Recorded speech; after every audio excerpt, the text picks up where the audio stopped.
कहता है भैया two forces F1 and F2 are acting on a body, right?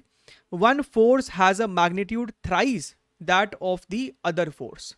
कहने का मतलब है कि अगर एक फोर्स की मैग्नीट्यूड F है तो दूसरे फोर्स की मैग्नीट्यूड 3F है।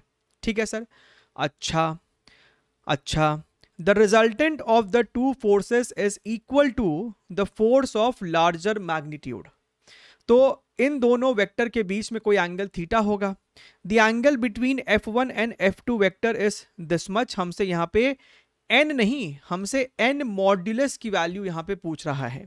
तो मान लेते हैं कि दोनों वेक्टर के बीच में एंगल थीटा है, तो इनका जो भी रिजल्टेंट होगा, आप कैसे लिखते हो? दो वेक्टर का रिजल्टेंट कैसे लिखते हो? a square plus B square plus 2ab cos theta. तो यहाँ पे वही लिखेंगे, f स्क्वायर प्लस 3f का square plus 2 multiplied by a into B cos of theta. अच्छा, हमसे सवाल में कह रहा है कि आपका जो नेट वेक्टर है ना, उसका मैग्नीट्यूड लार्जर फोर्स के मैग्नीट्यूड के बराबर है। यानी ये एफ नेट कुछ नहीं 3F है।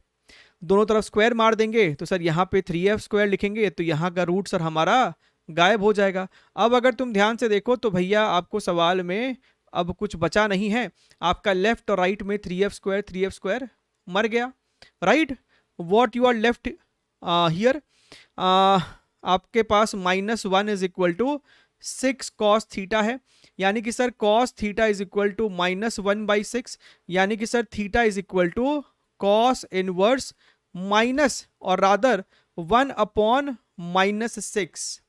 अब हमसे यहाँ पे n नहीं, n का मॉडुलस पूछ रहा है, यानी कि -6 का मॉडुलस कितना होगा? 6 होगा। ठीक है, सिंपल।